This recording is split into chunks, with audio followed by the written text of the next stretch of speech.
Entonces, listo.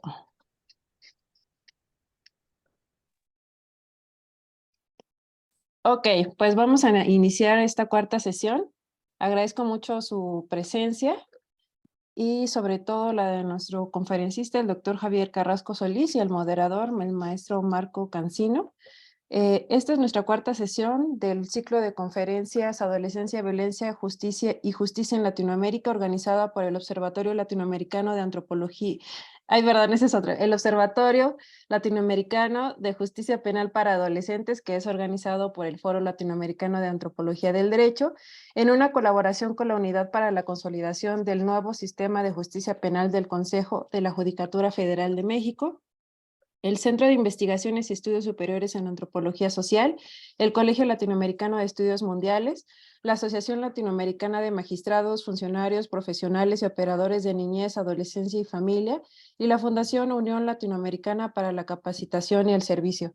Así que sean todos bienvenidos y voy a presentar brevemente al moderador de esta tarde, que como saben tenemos conferencistas y moderadores de lujo, y agradezco mucho la presencia y participación del maestro Marco Cancino. Él es egresado del Instituto Tecnológico Autónomo de México de la licenciatura en Ciencia Política, así como tiene una maestría en Economía Política y Cooperación Internacional en la Universidad Complutense de Madrid. Su agenda reciente se centra en el diseño y acompañamiento en la implementación de políticas públicas para la prevención de la violencia y el delito, así como la atención a las víctimas. En los últimos años se ha dedicado al acompañamiento a gobiernos municipales en la implementación y operación del modelo homologado de justicia cívica, así como su adaptación a la atención de adolescentes. Es director general de Inteligencia Pública, Asociación Civil. Adelante, maestro. Muchas gracias. Gracias, gracias. Buenas tardes a todos y a todas. Gracias por acompañarnos. La verdad, gracias también por la invitación a moderar esta sesión. Pues más que moderar, yo creo No que... te escuchamos, Marco. Perdón, ¿me alcanzan a escuchar ahora sí? Sí, ¿Ya? se ¿Me escucha escuchan? su audio del maestro, ¿eh? ¿Sí? No, Sí se escucha. Sí Ah, se Sí se escucha. escucha. no sé si los demás, ¿sí se escucha? Bien. Entonces, adelante, por favor. bueno, gracias. Sí. Pues bueno, primero que nada quiero agradecer la invitación a moderar esta sesión, pero creo que más que moderación, me va a tocar atestiguar buenos comentarios y buenas lecciones que el doctor Javier Carrasco nos va a compartir relacionado con el tema. Pues yo creo que más bien va a tener un nuevo admirador durante todo este proceso, posterior a este proceso, y simplemente me va a tocar presentarlo realmente, humildemente, y sobre todo al final cerrar con algunos comentarios relacionados a su presentación.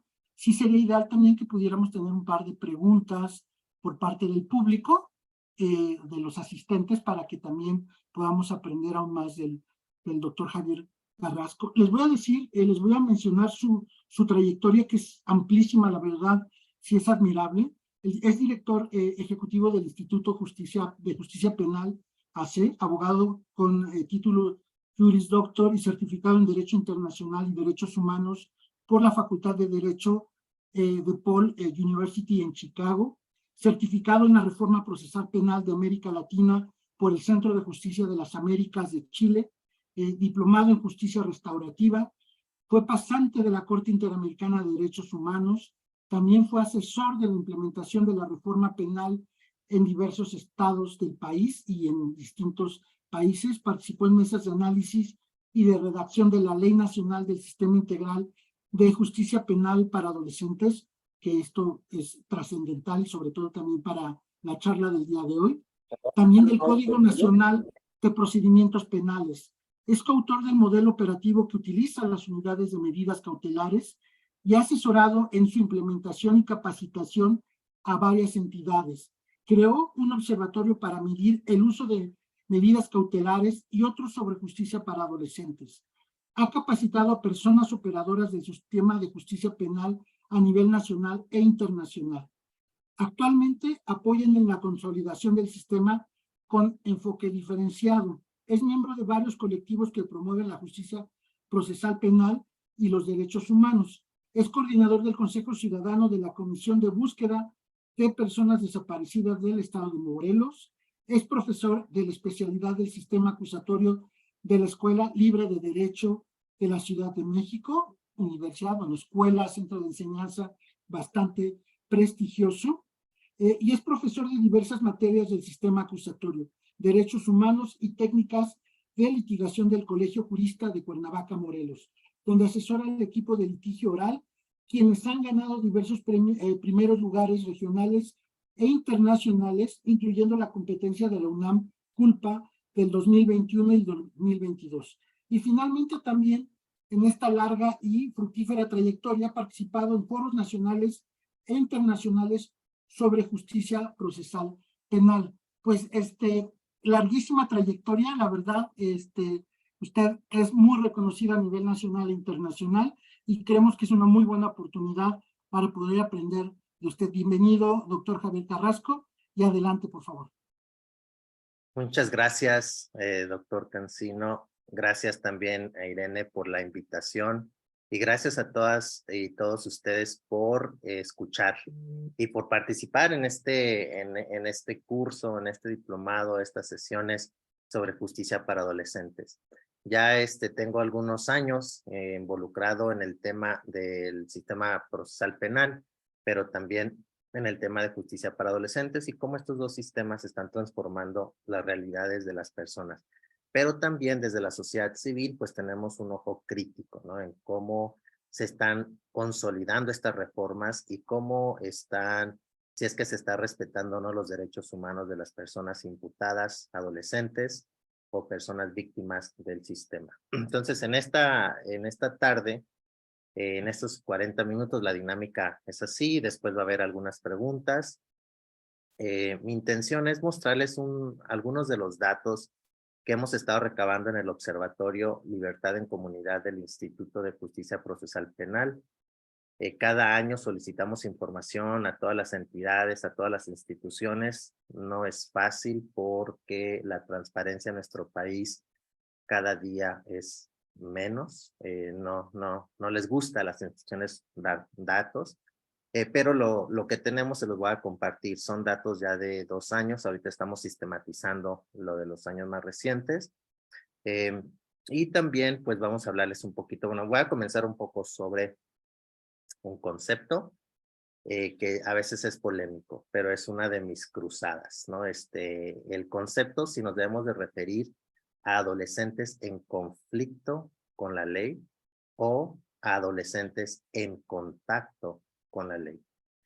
Después de que aborde este tema, les voy a compartir un poco cómo nació esta ley nacional y cómo desde la sociedad civil estuvimos involucrados en el 2016 en la creación de esta ley.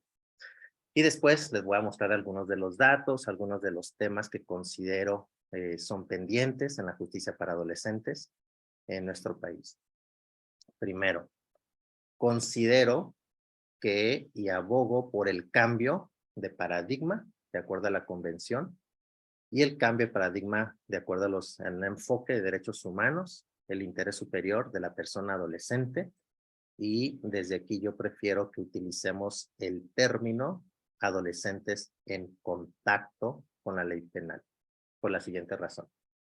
Para mí la palabra conflicto me conflictúa porque es negativo, porque pensamos o partimos desde la idea que la adolescencia está en conflicto con la sociedad, o está en conflicto con su entorno, o está en conflicto con la norma, ¿sí? Pero si analizamos bien desde diferentes visiones, desde la visión sociológica, antropológica, desde las adolescencias, desde la parte social, humanista, vemos que las personas adolescentes que están involucradas en hechos tipificados como delitos, muchas veces son víctimas de su propio entorno, del abandono de sus propias familias, del abandono de la propia sociedad, de la marginalización, de excluir simplemente porque es adolescente. Porque muchas veces la adolescencia parece que la tratamos como sinónimo de criminalidad. Entonces se nos olvida que esa persona adolescente está en ese proceso de desarrollo y que no necesariamente está en conflicto. Más bien, las personas adultas y las instituciones y el sistema y la sociedad marginalizamos y criminalizamos a la persona y la abandonamos y se ve enfrentada en involucrarse en hechos delictivos. Por ende, no están en conflicto, están en contacto con la ley. Esto yo se lo escuché también a la comisionada fuera la comisionada de la Comisión Interamericana de Derechos Humanos, que era la relatora de México, y después en un tiempo sobre la adolescencia, y compartí la idea cuando ella lo expuso en una reunión privada, que debemos cambiar el paradigma y eliminar esta noción de que están en conflicto, están en contacto, ¿verdad? Con el sistema, con las instituciones, y veámoslo de una manera más positiva si es que verdaderamente estamos hablando del interés superior. Terminando con este concepto, entonces yo les invito a ustedes que cambiemos, les invito a que cambiemos de paradigma, que cambiemos la terminología. Ahora, les voy a hablar un poco sobre cómo nació esta ley. Como ustedes saben, en México, no sé si aquí hay personas de otros países, pero en México estamos en un sistema federal. La reforma del 2005, del artículo 18, era para ajustar o para que México cumpliera con los parámetros de la Convención sobre los Derechos del Niño, artículo 37 y 40. Pero tuvimos varios años de incumplimiento, ¿no? Teníamos este tutelar de menores, se viene la reforma, cada estado hizo lo que pudo y lo que supo en ese momento para implementar sus sistemas. Cada estado o cada entidad, incluyendo la Ciudad de México, pues adoptó sus propias leyes en diferentes momentos. Algunos estados respetando el transitorio constitucional de ese momento y otros básicamente ignorándolo. Hasta que hubo una ola de amparos. Y entonces muchas personas adolescentes se comenzaron a amparar para decir que el tutelar de menores infractores que existía anteriormente no tenía competencia para seguirlos procesando. Por ende, muchos estados se vieron a la tarea de apresuradamente legislar para adoptar crear su sistema de justicia para adolescentes, crear personas juzgadoras, defensores, defensoras y la fiscalía. En ese sentido, esto le estoy hablando de la historia 2006, 2007, 2008. ¿Sí? Cada estado hizo lo que pudo. ¿Por qué le estoy diciendo lo que pudo? Porque en ese mismo momento, en el 2008, estaba la reforma del sistema de adultos. Entonces, toda la atención, el recurso, la atención mediática y política se dirigió hacia la reforma del sistema de personas adultas. Y la reforma de adolescentes como que se quedó ahí. Entonces, cada tribunal de los estados básicamente, y yo aquí felicito a muchos de las jueces y los jueces y magistrados de México, porque son los que verdaderamente empujaron a que este sistema fuera caminando. Sin recursos, sin atención, sino que se hizo con lo que se pudo en ese momento. En este sentido, entonces, hubo muchos estados que crearon híbridos, sistemas híbridos, ¿no? Por ejemplo, la Ciudad de México tenía un sistema escrito para los delitos graves y un sistema oral para los delitos no graves, con las medidas de sanción de 3 a 5 años. Otros sistemas como el de Oaxaca, Chihuahua, Morelos eran completamente orales. Adoptaron desde un principio el sistema acusatorio para todos los delitos y así se fue, ¿no? Había otros, no voy a decir los nombres de los estados, pero había ciertos estados que básicamente solamente cambiaron el nombre tutelar de menores infractores por sistema de justicia. Y había otros estados que sus medidas de sanción eran de 15 años o hasta 20 años. Entonces había un desorden. Y por ahí en el 2014, 2015, el Instituto de Justicia Procesal Penal, nosotros publicamos un informe sobre el estado de la reforma del sistema de adolescentes hasta ese momento, con varios indicadores. Uno de ellos era si el sistema era integral. Nuestra respuesta es que el nombre lo era, pero no en la práctica. El otro era si era especializado, algunas partes sí, otros no. Y otro era, encontramos que había un desorden y lo que recomendábamos era una homologación de la parte procesal. Como ustedes saben, no existió el sistema federal de justicia para adolescentes. De hecho, hasta el día de hoy no existe. Solamente está el amparo. Pero no tenemos jueces y juezas federales de control, ni de enjuiciamiento, ni mucho menos de ejecución para adolescentes. Después viene este proceso, viene el Código Nacional de Procedimientos Penales y todo, otra vez, la atención a ese código que está muy bien. Bueno, la idea en ese momento. Y en ese inter, 2015, 2014, 2015, en ese momento no había una ley federal de adolescentes. Estaba la anterior, que era la del Distrito Federal en ese entonces. Hubo una ley que le hicieron así también apresurada, federal, híbrida, delitos graves y no graves, así lo clasificaban, sistema oral y sistema escrito. Esa legislación estuvo a punto de entrar en vigor en diciembre de 2015, pero se adelantó, que empujamos, ahí varias organizaciones de la sociedad civil con el Senado en ese momento, con la Comisión de Derechos Humanos de ese momento, la que era senadora Angélica La Peña, para una reforma constitucional y promover una legislación nacional, así como el Código Nacional de Procedimientos Penales. Se aprueba esa en julio del 2015 y pues eso dio la pauta para crear la ley. Y también eso paró de la entrada en vigor de esa otra ley horrorosa que entraba en vigor en diciembre del 2015. Entonces, en este momento, la sociedad civil, algunas organizaciones en conjunto con el Instituto de Justicia Procesal Penal, Reintegra y otras, RENAS de Monterrey, nos unimos, tuvimos sesiones y creamos nuestra propia ley. O sea, elaboramos más bien, bueno, no era nuestra ley, elaboramos una propuesta, un proyectito. Nosotros en ese momento sosteníamos que debería de ser un código nacional de justicia para adolescentes, porque lo veíamos que es igual de importante que el Código Nacional de Procedimientos Penales. No, una ley nos causaba ruido, es de igual de importancia. Y bueno, terminamos nuestra propuesta, nuestro ejercicio, lo socializamos con varias personas del Senado de diferentes partidos y en noviembre del 2015 lo presentan. Eran 9 personas senadoras, incluyendo Encinas en ese momento, Angélica La Peña y otras personas de diferentes partidos, de todos los partidos están representados ahí. En ese momento, pues también estaba otro proyecto que se había presentado dentro del Senado, que esa se llamaba ley.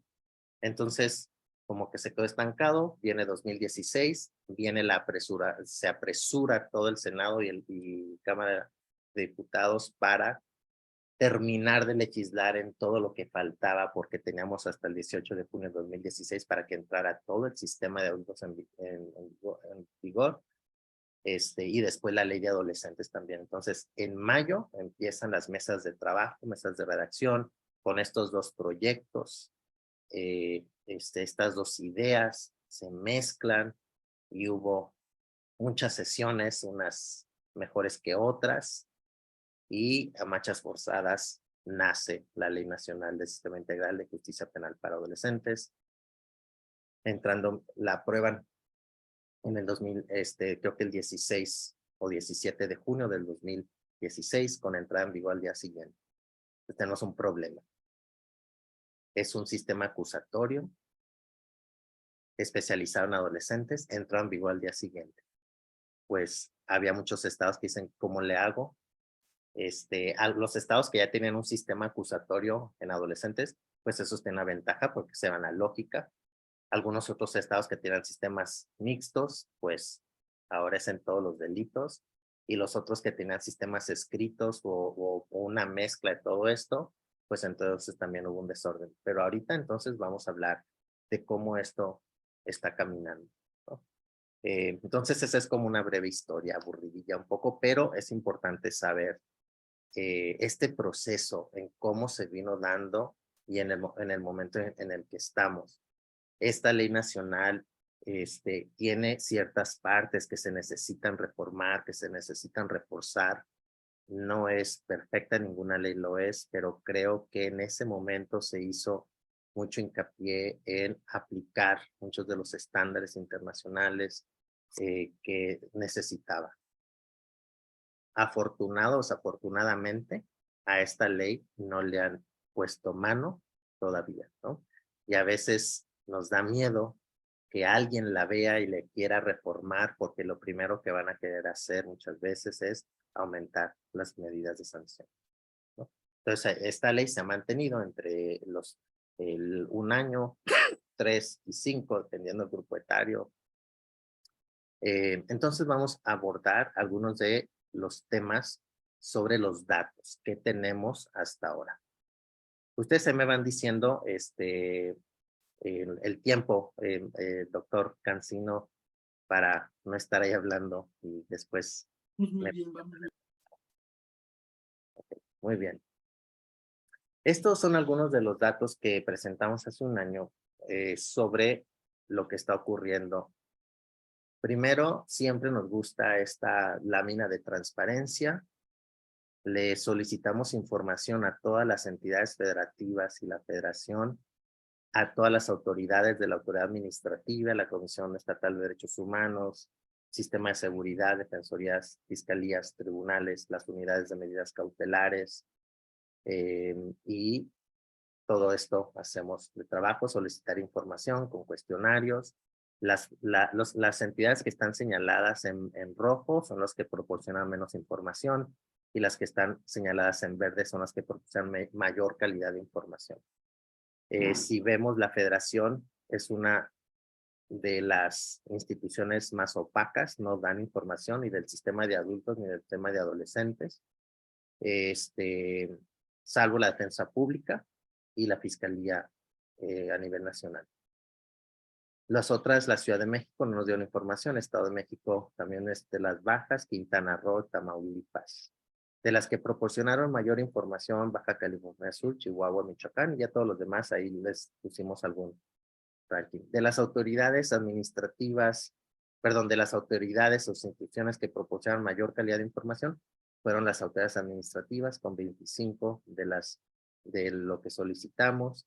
Las fiscalías son las que son también como institución las más opacas en información que proporcionan. Entonces vamos a ver desde esto. Queremos ver la especialización. Entonces en este rubro hablamos o solicitamos información sobre la defensa. Lo que queremos saber es si hay defensas mixtas, es decir, que una defensa lleve casos de personas adolescentes y a la misma vez de personas adultas. Y de las defensorías públicas que nos contestaron, pues algunas son mixtas, algunas son en la parte rosada, son defensas de adolescentes y la parte azul son del sistema de adultos. Entonces vemos, algunos estados todas las personas son exclusivas, como la Ciudad de México y Chiapas, pero por ejemplo el Estado de México tiene defensas mixtas, Jalisco mixtas, San Luis Potosí, la mayoría son defensorías de personas adultas con 2 en el sistema de adolescentes. Veracruz no reportó ninguna persona operadora exclusivamente en adolescentes. Hicimos la misma pregunta, estas son solamente las entidades que nos contestaron esta pregunta. Esto lo hicimos también con las personas de la fiscalía, ¿no? Y en la fiscalía tenemos la parte morada o violeta son de adolescentes y la otra son mixtos. Sonora tiene fiscalías que pueden llevarlo ambos casos. En los tribunales hicimos la misma pregunta.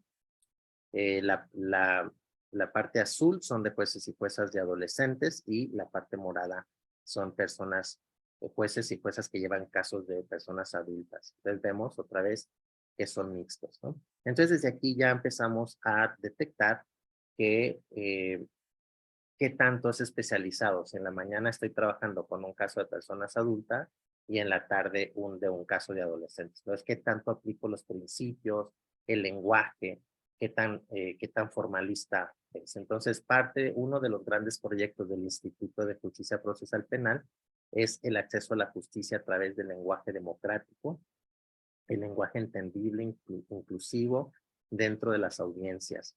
¿Qué tanto se transforma la forma en cómo la jueza o juez, pero también los representantes de la Fiscalía, de la Defensoría, asistir a las víctimas, para que cuando estén litigando, qué tanto entiende la persona adolescente y la víctima si es que está presente.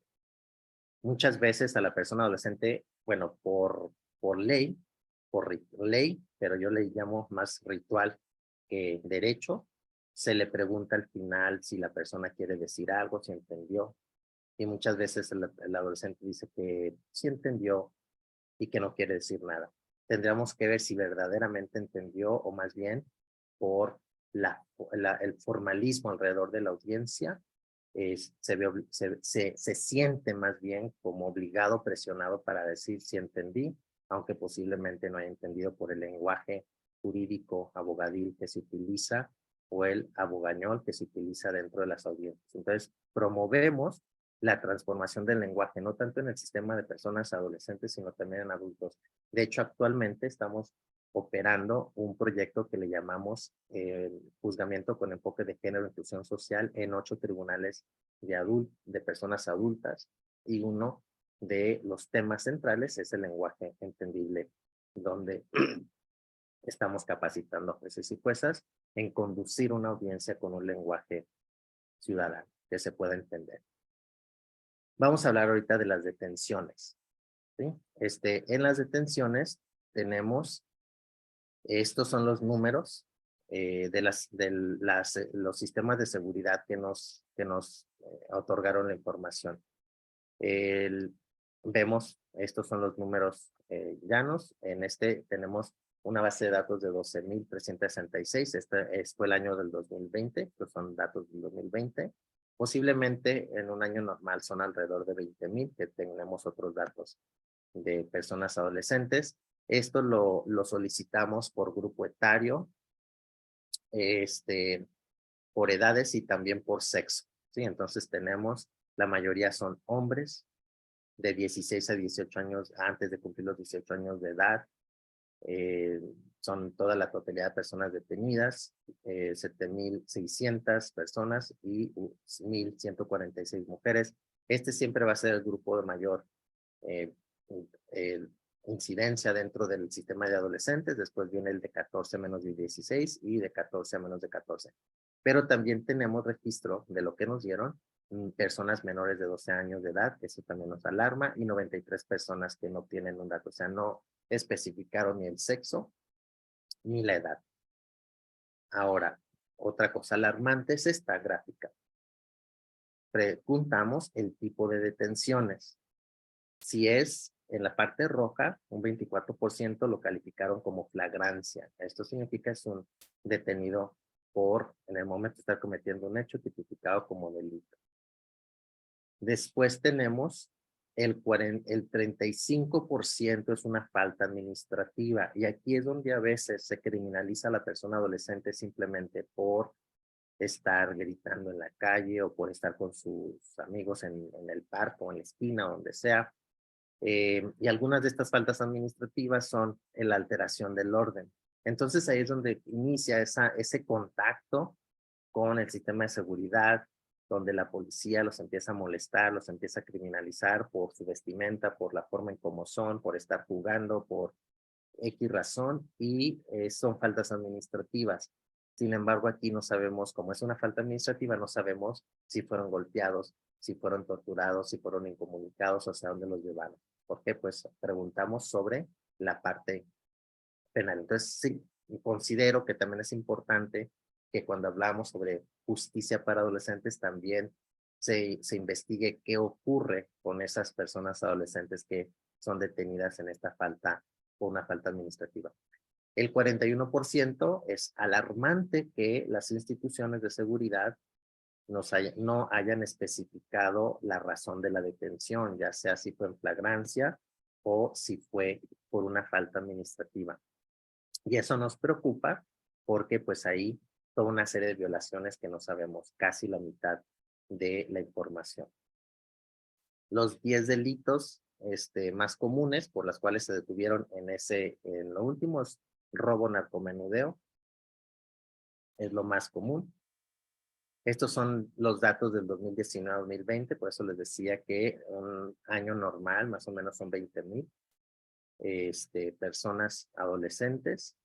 En años anteriores el Ejército y la Marina daba información, pero a partir como de este sexenio no es tan transparente el Ejército, la Marina y obviamente la Guardia Nacional tampoco. Ahora esto son de datos de Fiscalía, el número de personas adolescentes las investigaciones de personas adolescentes en las fiscalías. Lo mismo lo hacemos esto por grupo etario y por sexo.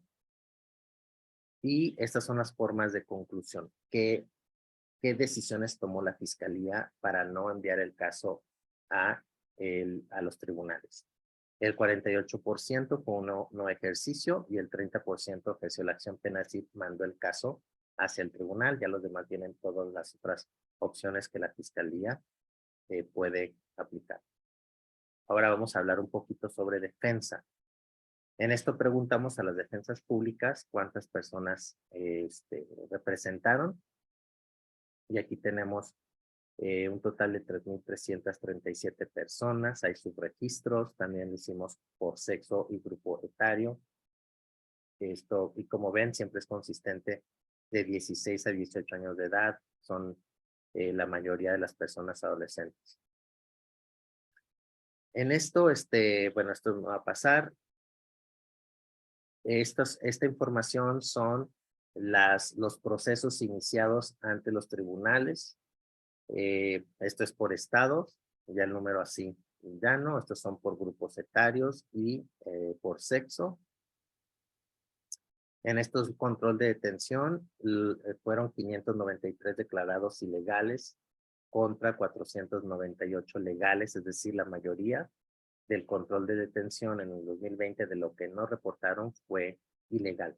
Y esto es importante porque aquí en estas detenciones ilegales es donde hay abuso de poder, donde hay abuso de autoridad, donde hay arbitrariedad, donde hay tortura, ¿sí? Y posiblemente hasta desaparición. Entonces vamos a hablar un poquito sobre el uso de la tortura en la detención.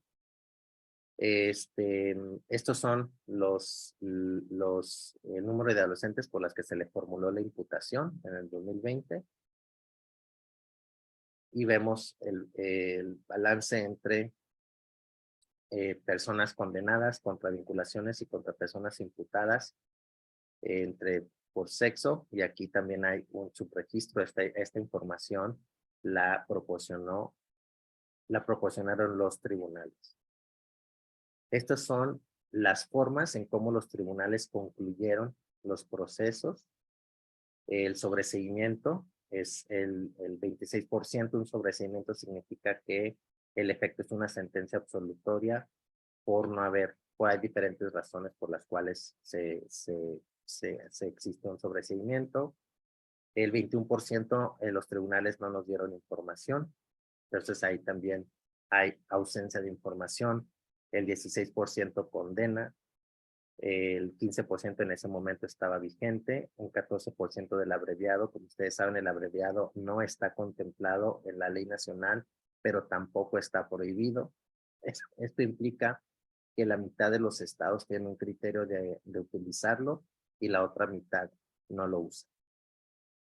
Entonces acá tenemos los acuerdos y todo lo demás.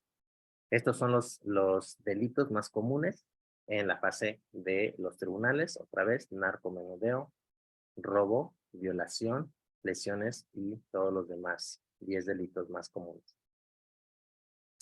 En esto ahora vamos a hablar un poquito sobre las medidas cautelares, es decir, cómo la persona adolescente enfrenta el proceso. Estos son personas supervisadas. Esto nos lo otorgó las unidades de medidas cautelares. Las personas supervisadas por cada unidad, por grupo etario y sexo. Los 10 delitos más comunes en la fase de supervisión: robos, narcomenudeo, violación, lesión sexual. Recuerden que en el sistema de adolescentes no existe la prisión preventiva automática, a diferencia del sistema de adultos en México, donde ahí sí. Acá bueno, se tiene que argumentar la necesidad de que una persona esté en prisión, en internamiento preventivo, pero también va a depender del grupo etario y tienen otras reglas diferenciadas diferente del sistema de adultos. Estas son las medidas cautelares más comunes en el sistema de adolescentes. La presentación periódica es con un 29%, es decir, que tiene que presentarse a la unidad de medidas cautelares a firmar o no sé si tengan biométricos, pero usualmente firman un libro y en la presentación. La siguiente es someterse a cuidado o vigilancia de una persona o institución, que aquí usualmente en el sistema de adultos, no sé por qué, pero siempre lo dejan a la vigilancia de sus padres, pero en realidad pues los padres lo único que hacen es enviar un reporte de que la persona se portó bien o se portó mal, no hay mucho efecto, ¿no? Pero el trabajo de la UMECA sí. El 18% es dejar de convivir o acercarse con personas, esto es para proteger a las víctimas. La prohibición de salir del país, el 14%, la prohibición de asistir a determinadas reuniones, un 10%, separación del domicilio si es que hay violencia sexual o familiar cuando ocurre el hecho, y el resto son muy pocos, ¿no? El 3% resguardo domiciliario, y los demás es 1% el embargo de movilización de cuentas y el dispositivo electrónico. Entonces estas son las medidas cautelares en libertad. En esto tenemos el balance de si cumplen o no cumplen las medidas. Las personas, los hombres, son 633 que están cumpliendo, 133 incumpliendo, y mujeres 59 cumplen, 19 incumplen. Esto es de la información otra vez que nos entregaron. Esta diapositiva también es muy importante, bueno, todo es, ¿no? En esta estamos hablando de la reimputación. Recordemos que en el sistema de adolescentes en México no existe el concepto de reincidencia. Entonces, lo que nosotros estamos calculando acá es la reimputación, es decir, si a la persona adolescente le volvieron a imputar un hecho delictivo, se acudió otra vez a una audiencia para formular la imputación. Y en esto vemos que el 4% de una persona mayor de 18 años de edad son las que regresan a que se les formule la imputación. Entre 14 y 16 años, solamente el 1%, y de 16 a menos de 18, un 7%. Esto significa porque a veces pensamos que las personas adultas, o en este caso personas adolescentes, si enfrentan un proceso en libertad o si están cumpliendo una medida en libertad, van a ir a involucrarse en otro hecho delictivo y van a regresar al sistema. Y esta noción de la puerta giratoria que a veces los políticos, por populismo penal y por las campañas políticas para obtener votos, nos hacen como creer que hay una puerta giratoria, que las personas entran y salen y a cometer delitos. Y en esta información, estos datos nos demuestran lo contrario, y también en el sistema de adultos tenemos información que es algo muy similar, pero las personas adolescentes que enfrentan el proceso, pues mínimamente ellas no vuelven a cometer otro hecho delictivo o no los vuelven a procesar, ¿no? En esto, ahora vamos a hablar un poco de la suspensión condicional. En esto vemos los estados que nos contestaron, también los números por grupo etario, por sexo, los delitos de mayor impacto en la suspensión condicional, que es una solución alterna. Otra vez es consistente: narco, menudeo, violencia familiar, robo y abuso sexual son los más recurrentes. Estas son las condiciones más comunes impuestas. El 21% comenzar o continuar la escolaridad. Después ahorita voy a hacer un comentario crítico sobre esto. Participar en programas especiales de prevención de tratamiento contra las adicciones. 18%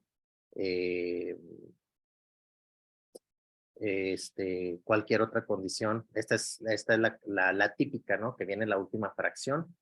Y ahí donde establece que la juez o jueza puede aplicar cualquier otra condición que considere. En algunos lugares los ponen a leer libros y hacer otras cosas, ¿no? Pero eso también es muy común. Prestar servicios a la comunidad, abstenerse de consumir drogas, tener un empleo y obligación a someterse a educación sexual. Okay, entonces, vamos, lo que yo he visto, ¿no? En personas adolescentes y adultas, porque una de las cosas que hacemos es la creación de las unidades de medidas cautelares, que son las que supervisan estas condiciones y las cautelares que abordamos hace rato. Entonces aquí, por ejemplo, comenzar o continuar la escolaridad. A veces es bien difícil, o sea, desde la decisión de un tribunal, dentro de la audiencia que es secreta porque no es pública, se toma la decisión que si la persona iba en X grado escolar, pues que termine. Y a veces eso, bueno, eso suena bonito, ¿no? Pero vamos a ver la realidad. Cuando si es que no se le apoya desde todos sus ámbitos a esa persona adolescente, que continúe y termine la escolaridad, pues va a ser bien difícil que la escuela en su comunidad lo acepte, y más si es que viene con una orden judicial. Entonces tiene que trabajar también con las autoridades escolares, con la Secretaría de Educación, para proteger la dignidad, proteger la confidencialidad, permitirles que se integren, pero también tenemos ciclos escolares, ¿no? Entonces, prácticamente, ¿cómo admites a una persona que vamos a medio ciclo escolar, por ejemplo? También está la opción del sistema de personas adultas, de educación para adultos, eso es ya para las personas, pero si estamos hablando de alguien de 14 años, puede haber programas especiales, porque después si no los integran, entonces estén cumpliendo, pero no porque la persona adolescente quiera, sino es porque el propio sistema, la burocracia no le permite. Entonces hay un problema en eso. Participar en programas especiales de prevención de tratamiento contra las adicciones, ese es otro problema. No hay tanto programa especializado, ¿no? Entonces, si va con la persona psicóloga, si no está el programa de gobierno, porque muchos se saturan, entonces ahora la persona adolescente tiene que buscar a un programa privado, y ahí tiene que pagar 300 o 500 pesos, lo que le vayan a cobrar.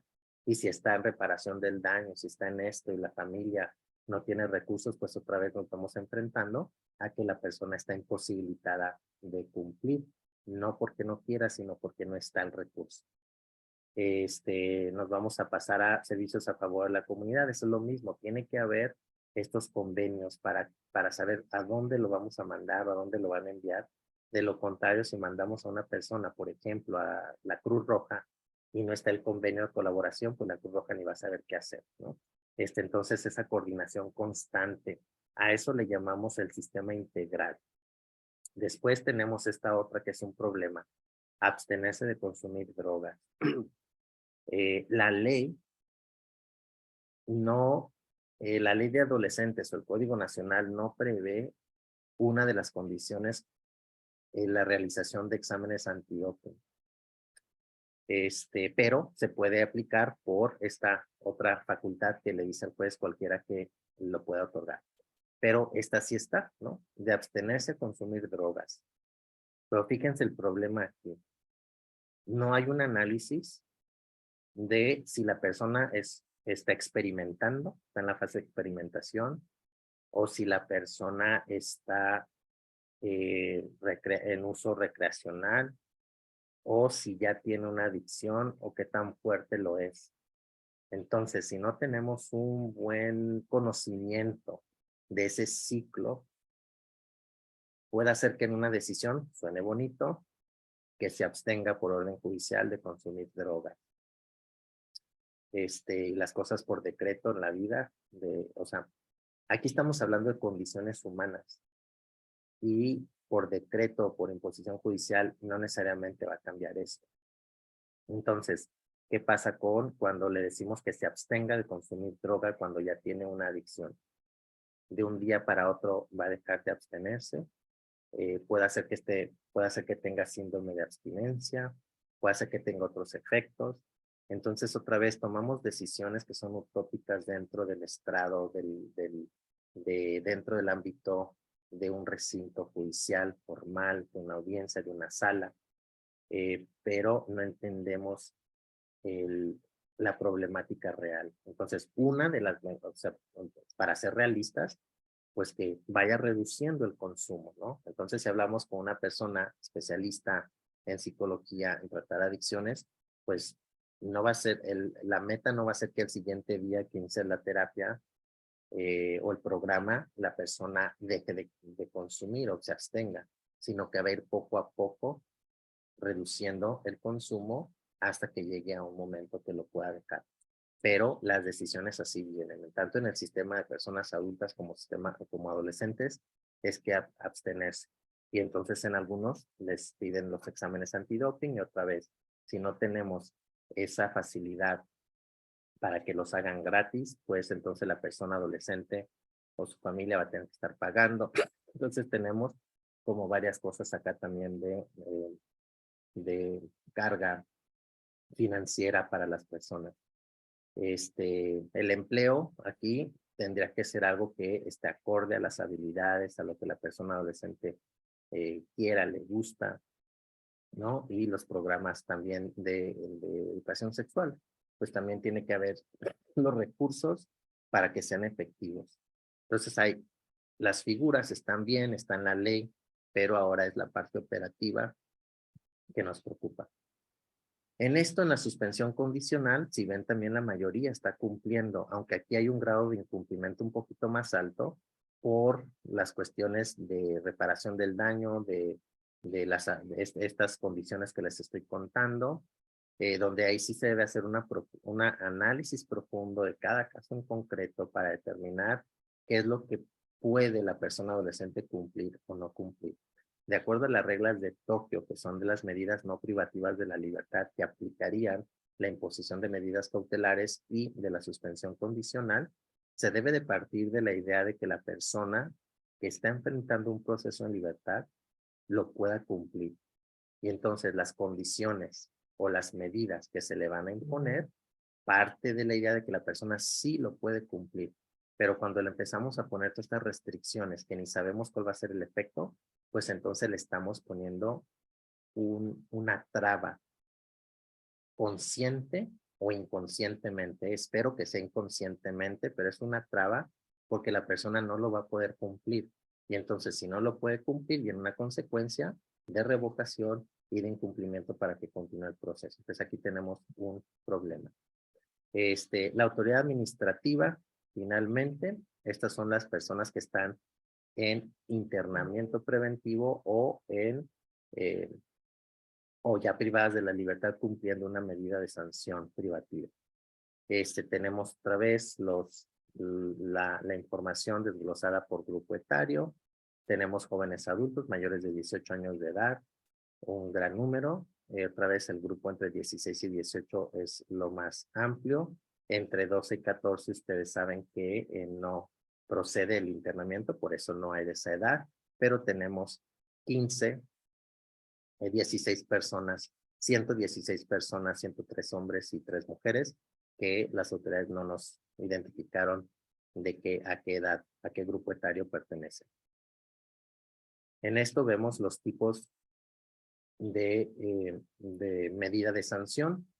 Medida de sanción en libertad son el color naranja, sanción privativa de libertad, el color aqua, e internamiento preventivo es lo morado. Entonces, si vemos, un gran número de personas adolescentes están cumpliendo medidas en libertad, las cautelares y las de sanción. Sin embargo, otra crítica es que muchos de los programas y de la percepción de la política pública todavía gira alrededor del centro de internamiento, ¿sí? Y no en la autoridad administrativa. El concepto que trae la ley de autoridad administrativa es más amplio.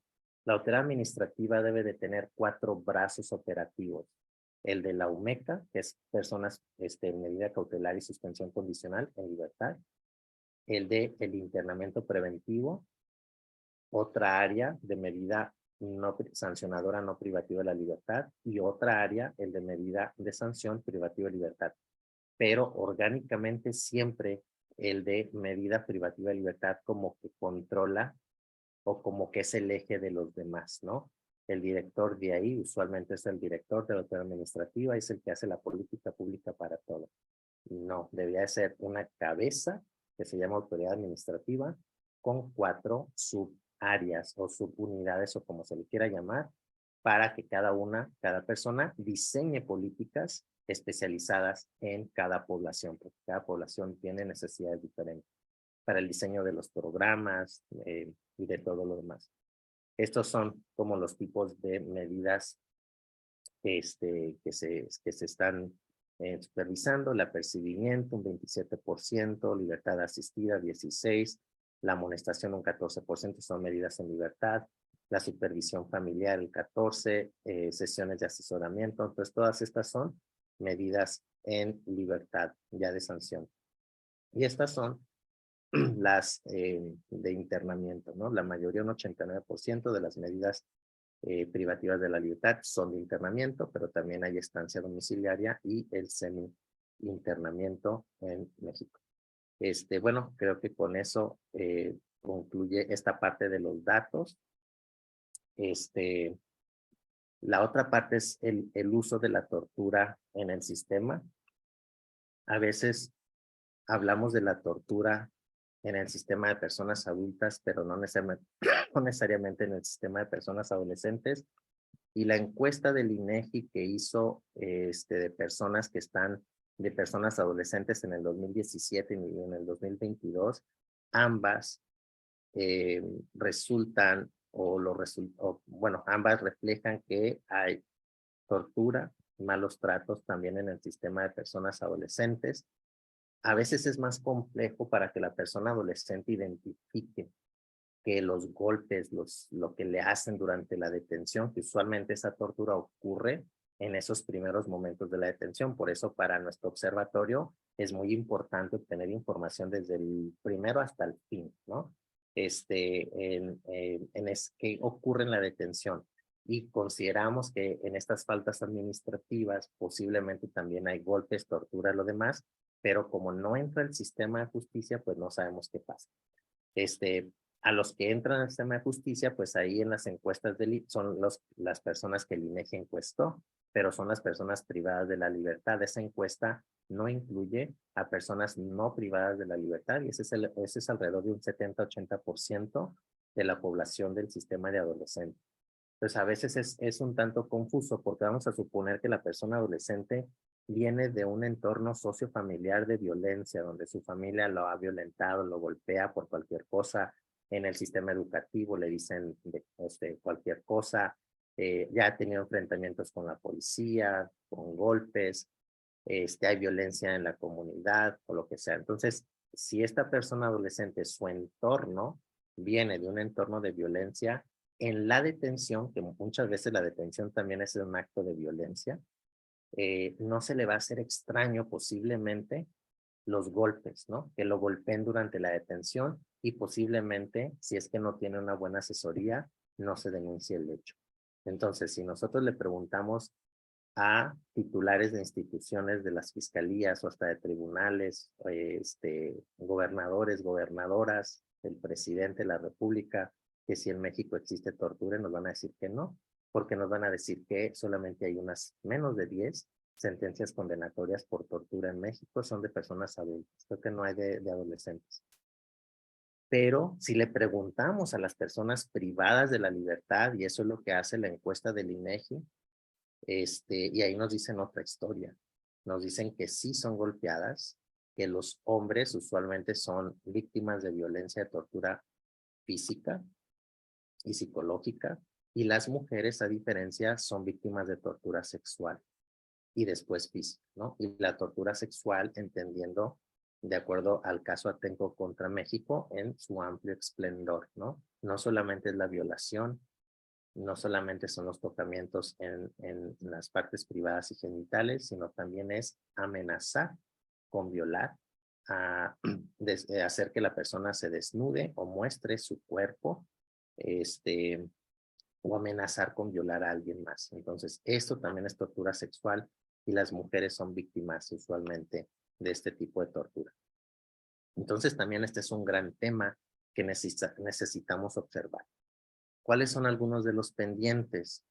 Hay algunos de los, bueno, la parte de la especialización, considero que la especialización no significa, y yo siempre lo digo, memorización de la ley no es especialización, sino que las personas que trabajan en el sistema de adolescentes tienen que tener una mística, una entrega, un entendimiento integral de quiénes son las adolescencias. Y yo hablo de las adolescencias porque son muy diversas en sus edades, en donde viven, las adolescencias indígenas, las adolescencias urbanas y de los diferentes grupos dentro de los lugares, las ciudades, las adolescencias que viven en los lugares rurales, las adolescencias migrantes, las adolescencias con discapacidad, las adolescencias afrodescendientes en México, que también las tenemos invisibilizadas. Entonces, pues tenemos una diversidad de personas, pero debe de haber una sensibilización en quién es esta persona, y considero que la especialización primero debemos de partir de su entorno social y cultural, de crecimiento biológico y todo el cambio que llevan, para poder entender en cómo tratar a la persona dentro del proceso, para poder determinar cuáles son las medidas que mayormente les serían beneficiadas para ellas o ellos, y darles la voz, ¿no? Porque el otro gran problema es cuando estamos diseñando los programas para las personas adolescentes. La ley establece que se le debe de pedir su opinión, el interés superior. La ley establece que la defensa debe estar presente y la familia. Pero muchas veces estos programas individualizados, los hemos visto, pues la realidad es que son machotes uno del otro. En algunos lugares, no en todos, ¿no? Entonces, en este sentido, ¿cómo estuvo la persona adolescente para expresar si esa actividad es la que le beneficia o no? O la defensa pública o privada, ¿cómo estuvo ahí para defender y abogar por ciertas actividades, o la propia familia? También es importante entender el entorno sociofamiliar, y cuando estamos hablando de personas que no están privadas de la libertad, pues ese trabajo es comunitario y se nos olvida, ¿no? Por X razón, tal vez recursos muy escasos o no sé, pero todavía se sigue diseñando los programas desde la concepción de un centro de internamiento y no desde la comunidad. Recordemos que la persona que se le impone una medida en libertad la va a cumplir en su comunidad, en su entorno social, en su entorno familiar, y desde ahí se debe de diseñar estos programas con recursos comunitarios. Entonces es como tejemos esos recursos de la comunidad, desde la sociedad civil que está activa por ahí, u otros programas que puedan existir. Otro gran pendiente son los enfoques diferenciados cuando se diseñan estos programas. Hace unos años, en el 2020, impartimos un curso para jueces y juezas, defensas y fiscales. Todas tenían que ser mujeres, para hablar sobre la ejecución o las medidas de sanción no privativas, perdón, medidas de sanción con enfoque diferenciado, enfoque de género, porque nos preocupaba en una investigación que hicimos que, pues como son muy pocas mujeres en los centros de internamiento, pocas adolescentes, los programas están diseñados otra vez para varones, ¿no? Desde esa visión. Y entonces, pues, ¿qué hace la adolescente en el centro de internamiento? Pues la dejan ahí a esperar, ¿no? Que pase el tiempo, o a ver que estén jugando fútbol, o a apoyar en lo que sea. Y después, como ustedes saben, usualmente, a diferencia de los hombres, las familias abandonan a sus mujeres en las prisiones. Eso también ocurre en este tema de adolescentes. Entonces ya cuando se llega la hora o el día de la liberación, pues esa persona adolescente, mujer, usualmente, probablemente no tenga un entorno social de acogida, ¿no? No, ¿quién la va a recibir? ¿Dónde va a vivir? ¿Cómo va a sobrevivir? Y por X o Y razón se ve forzada, o las condiciones la llevan, y a veces se junta con alguna pareja, con un hombre, y como es otro adolescente o una persona muy joven, pues se la lleva a vivir a su casa, y después se repite todo el ciclo de violencia con esta persona adolescente. Entonces nos preocupaba esto, y la idea es que los centros de internamiento pues comprendan esta realidad de la violencia, desigualdad de género, para que desde los programas que se utilicen, pues dar fortalecimiento a las mujeres para que puedan enfrentar una vez que sean liberadas, una vida libre de violencia y que se pueda proteger una vez que está fuera. Entonces, eso también es ese es otro gran tema, el uso de la tortura, como ya había comentado, definir si en cuestión normativa, definir si se va a continuar con el abreviado o no. Yo recomiendo o se prohíbe textualmente en la ley o se permite pero se regula, porque eso ahí está. Y hay todo un dilema de las personas que apoyan el abreviado y las personas que no lo apoyan. Entonces hay razones de un lado y razones del otro lado. Pero esa es una gran polémica también. En algunos estados lo usan, en otros no. Pero esa es otra parte. La otra que ha surgido en muchos de los foros es la parte de la tentativa también, si puede haber o no internamiento preventivo, por ejemplo, por tentativa de feminicidio o de homicidio doloso. Ahorita la ley no está, pero esa es otra gran parte. Y pues toda el modelo de que la especialización nunca termina, ¿no? Hay muchísimas áreas de oportunidad y lo otro es el concepto de el sistema integral. Considero que ahí tenemos una gran deuda. Muchos estados siguen funcionando,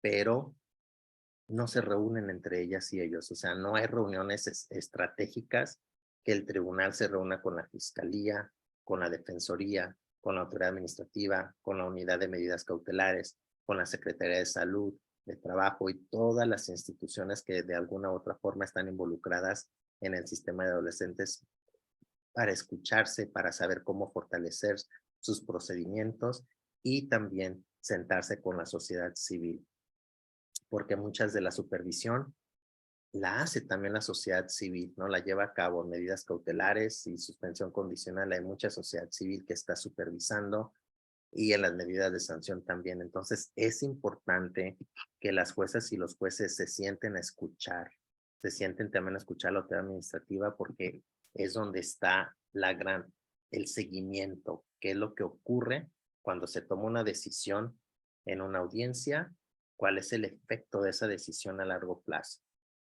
El otro gran tema, entonces, es evaluar el propio sistema, pero desde las diferentes visiones. No hay una evaluación real del sistema, sino que solamente pues se sigue realizando esto. Desde la sociedad civil hacemos lo que podemos para sistematizar algunos de los datos, pero pues no hay evaluaciones a nivel estatal, ni nacional, ni de la Ciudad de México. Y eso es importante, ¿no? Para que el sistema se siga fortaleciendo. De lo contrario, pues no sabemos exactamente si la política pública por dónde vamos, ¿no? Por cuestiones de tiempo, aquí lo voy a dejar, hay otros muchos más temas que podemos seguir hablando, pero por cuestiones de tiempo, me tengo que desconectar a las 5:55, tengo un conversatorio precisamente de prisión preventiva oficiosa y el caso García Rodríguez contra México. Y vamos a ver qué ha pasado en el sistema de adultos en los tribunales ahí, que también tenemos el mismo problema, pero nos enfocamos ahorita en adolescentes. No sé si hay alguna duda, pregunta, comentario. Sí, Adelante. hay varias preguntas, de hecho, en el chat. Yo creo que, son bastante interesantes y yo creo que sí requerirían un poquito más de tiempo del que tenemos, pero, por ejemplo, hay un caso en Teotihuacán que se dio. ¿Qué sucede en el caso del homicidio, concretamente en el caso de la joven que muere debido a golpes en la cabeza con una piedra por parte de su compañera de secundaria? Es una situación que se dio en Teotihuacán. Ahí pregunta la colega Nayeli del municipio de Teotihuacán.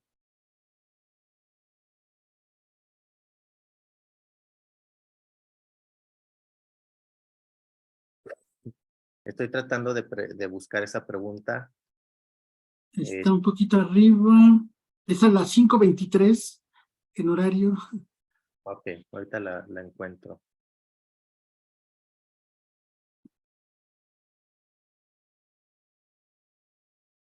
Sí. ¿Qué sucede en el caso del homicidio concretamente de la joven? O sea, no entiendo la pregunta, ¿qué sucede de qué? Si la adolescente de la secundaria primero tendrá que ver qué edad tenía, cómo se dieron los hechos, pero si se dio un hecho posiblemente delictuoso, pues esa joven puede enfrentar el proceso. Ok, Sí, o sea, las personas pueden enfrentar el proceso de los 12 años hasta antes de cumplir los 18.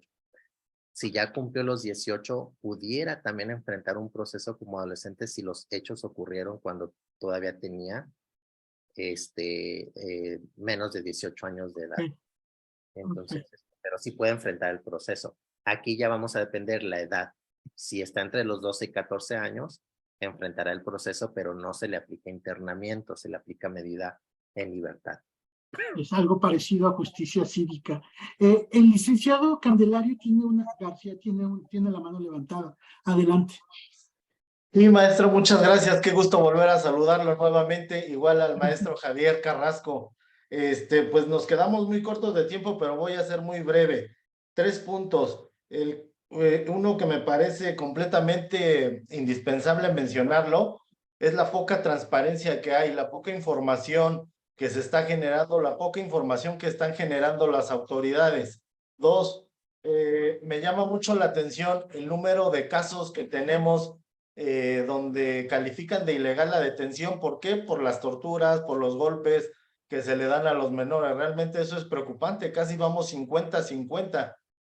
Bueno, un poquito menos de ilegal la detención, pero pues es un caso grave la tortura que se sigue dando. Y si ustedes me lo permiten, maestro, antes de que se desconecte el grupo, quisiera compartir con ustedes la sentencia que ha dictado la Corte Interamericana de Derechos Humanos de fecha 7 de noviembre del 2022, en un caso muy especial, que es contra México, caso Tenopaztle, Tecpile y otros contra México, donde de ahí va a derivar la revisión a la prisión preventiva, y vemos que esto no ha sido porque al gobierno de México le interese, sino que han sido sentencias de la Corte Interamericana de Derechos Humanos que lo obligan a modificar sus ordenamientos jurídicos. Qué interesante, maestro Javier. Pues nos quedamos muy cortos de tiempo, pero la verdad, es un tema sumamente delicado.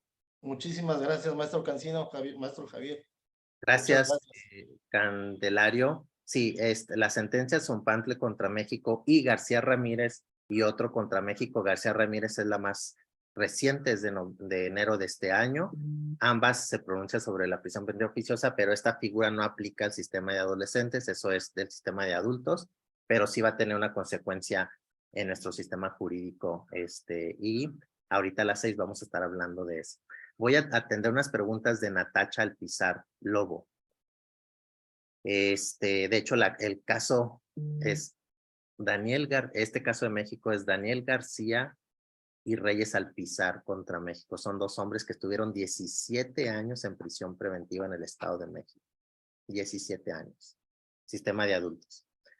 Ahora, aquí ella nos menciona, regresamos al sistema de adolescentes, nos dice la ratificación de la convención, supongo que es sobre los derechos del niño, en países centroamericanos se hizo en el 90, por lo general. En México también fue, si no mal recuerdo, en el 89, no el 90, se ratificó. Sin embargo, Natacha, México no hizo nada. Bueno, como que trató de reformar ahí un poquito su sistema tutelar, hizo ahí unas modificaciones, pero no creó un sistema de justicia. Y cuando hablamos de un sistema de justicia, significa tener jueces y juezas que dependen del tribunal. Entonces seguíamos con este esquema que se llamaba tutelar de menores infractores, que era un sistema administrativo, dependía del Ejecutivo. Entonces, desde que se ratificó, estuvimos básicamente, pues, como 15 años sin hacer nada, incumplimiento. Fue hasta el 2005, donde en 12 de diciembre de 2005 se publica la reforma del artículo 18 para reemplazar ese sistema y crear un sistema de justicia. Nos dice que en Centroamérica, en El Salvador, se crearon leyes específicas de personas adolescentes en contacto, espero, con la ley. Esto sucedió en el 95, Costa Rica 96, Panamá 99, en México hasta el 2005. Y el diálogo regional creo que no ha habido tanto, aunque a veces había con DNI que estaba en Costa Rica, pero sería importante establecer diálogos regionales sobre el sistema de justicia. Ha habido mucho sobre el sistema de adultos, ¿no? Entonces eso sí se lleva como todo en la atención, pero tendríamos que ver o reactivar esto. Muy bien, estoy viendo aquí por el chat si hay alguna... Tengo un comentario. Creo que también va a ser un reto importante, no solamente la parte de la fiscalía, del trabajo de las fiscalías o de los tribunales en temas de adolescentes, como una especialización en concreto que se materialice, y también la etapa de la sanción, ¿no? O sea, creo que eso es un reto inmenso que llevaría muchas semanas y meses de discusión técnica, si es viable o no, si es factible, si es sostenible o no, si son muchas simulaciones o no. Pero también la primera etapa del proceso, en primer momento de contacto con la autoridad, que es el trabajo policial.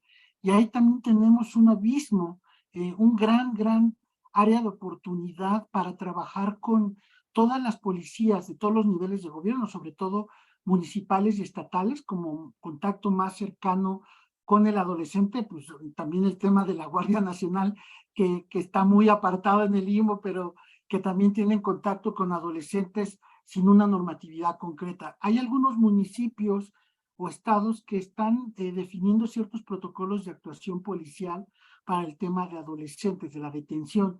Sin embargo, no solamente es importante revisarlos a los ojos de todos estos tratados internacionales, sino que los policías lo tienen que conocer, se tiene que aplicar, se tiene que supervisar y sancionar su incumplimiento.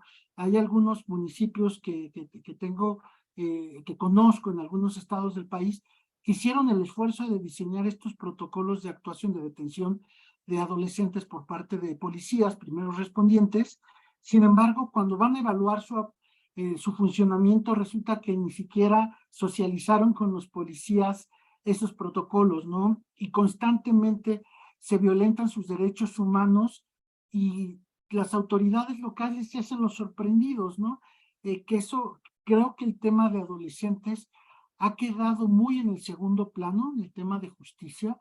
Se ha discutido a nivel nacional de manera sumamente circunstancial, residual, y no se le han dedicado por mucho los mismos recursos institucionales, reflexivos, presupuestarios, analíticos, para poder diseñar y sobre todo llevar a la práctica un buen sistema de prevención, de contactos con la ley por parte de adolescentes, ni tampoco de cómo procesar de manera correcta a adolescentes que ya hayan entrado en contacto y que tengan un vínculo directo, como usted mencionó, desde la comunidad. Creo que falta muchísimo por hacer. Creo que estas discusiones nos van a nutrir bastante para poder saber desde el ámbito local también cómo hacerle. Municipios que enfrentan día a día esta problemática con los adolescentes y que carecen de las herramientas técnico-jurídicas, institucionales, de todo tipo para poder atender este fenómeno. Creo que es algo que debemos de tomar bastante en cuenta. Ya no queremos quitarle un poco su tiempo, más su tiempo, le quedan 4 minutos. Solamente necesito yo tomar 1 minuto del tiempo de todas y de todos para dar un aviso parroquial. Primero que nada, agradecerle, doctor Javier Carrasco, su plática, sus ideas. La verdad, en lo personal, yo creo que me dio bastante puntos de vista para reafirmar algunas hipótesis que traíamos ahí trabajando en algunos ámbitos. Nos va a servir a algunos colegas en los municipios, en los estados. Vi que se conectaron algunos colegas de los municipios también que corrimos la voz, pero agradecerle realmente su intervención. Fue bastante fructífera, la verdad. Muchas gracias. Y con justa razón es este currículum tan extenso que al principio leí. Le hace justicia realmente. Gracias de nueva cuenta.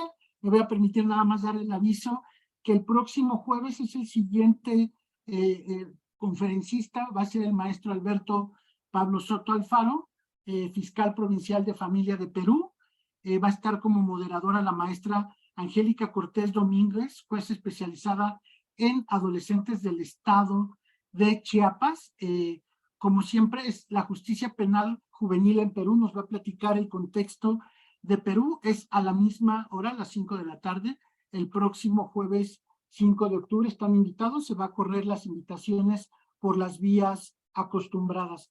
De nueva cuenta, muchas gracias, Javier Carrasco. Gracias también a las y los convocantes y también a quienes acudieron a este llamado para conocer esta información tan interesante y esta experiencia del doctor Carrasco. Muchas gracias a todos y a todas y estamos en contacto. Gracias. Hasta luego. Muchas gracias.